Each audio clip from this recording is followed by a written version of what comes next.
Hello, we're about to start our mentor-mentee meeting with Tanisha Head and Miss Kelly Jones on Standard 5 application of content.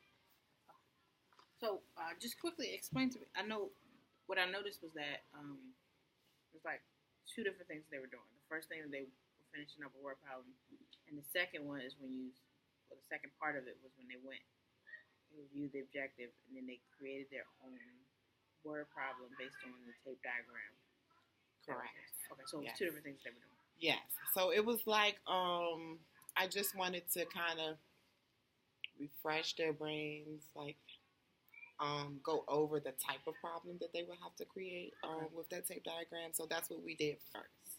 So it's kind of like a review of what we've been doing for our chapters, and then they were supposed to take all their knowledge that they learned from the previous chapters and create their own word problem just by giving a tape diagram itself. Okay, yeah. So we're just trying to figure out what.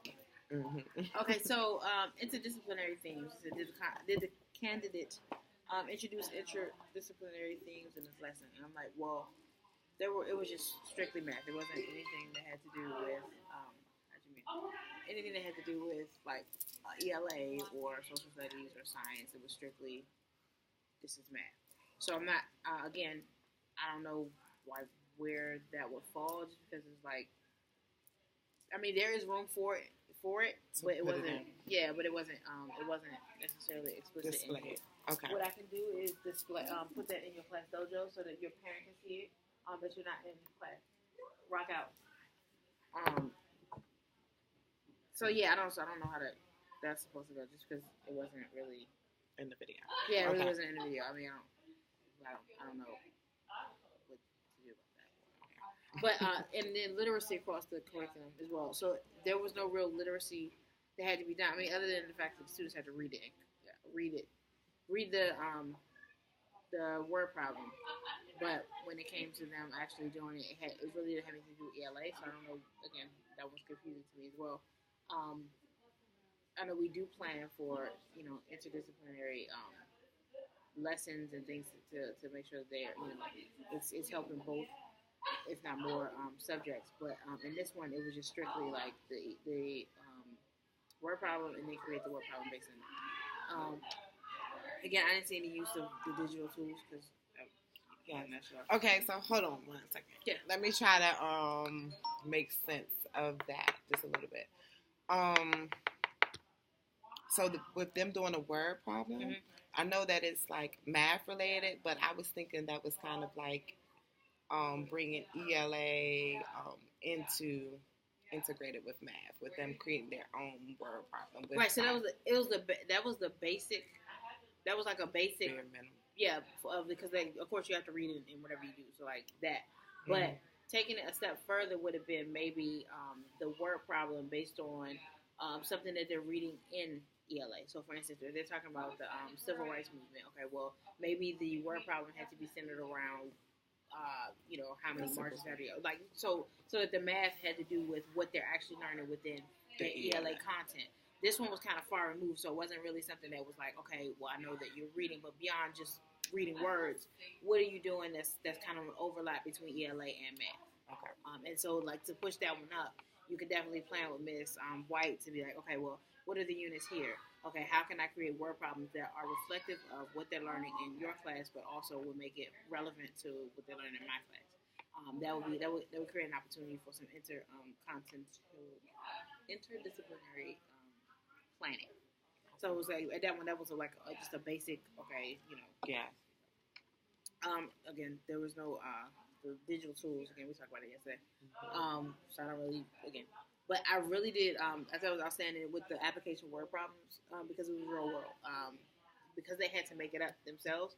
That's always going to push the students higher, because they have to critically think about whether or not my math makes sense. My strategy is going to make sense because I have to now create a problem based on these parameters and say, all right, now somebody else will need to solve it in that same way, or in a way that would get them to that same exact answer. So I thought that was really good. The students seemed more the most engaged during that part because they could be creative and do the one themselves. I thought it was really dope. And I probably will include it like just as like extra, what they call it, maybe not resources, but like worksheets when I'm handing this stuff because they actually came up. I just chose one of the groups to go with, but I actually broke them down into 3 different groups at the table, and they came up with 3 different, very unique questions, and they were very, real good. So I'll probably include that in just so they can see that they were actually applying what they know and being creative. Yeah, I thought it was really dope. That was pretty dope. Now, the project-based learning part. So it's kind of the beginning.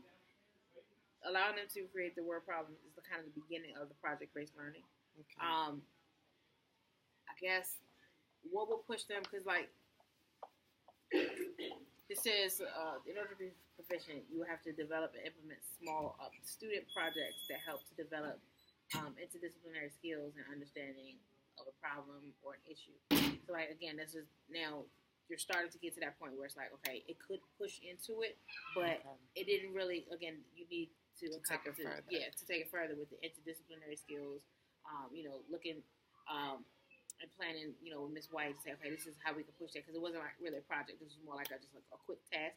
Mm-hmm. So when it becomes a project, at that point you move more towards the project-based learning portion of it, and then that'll push that one higher. Again, I don't know about the tools thing, so I just do what we did yesterday. Do that.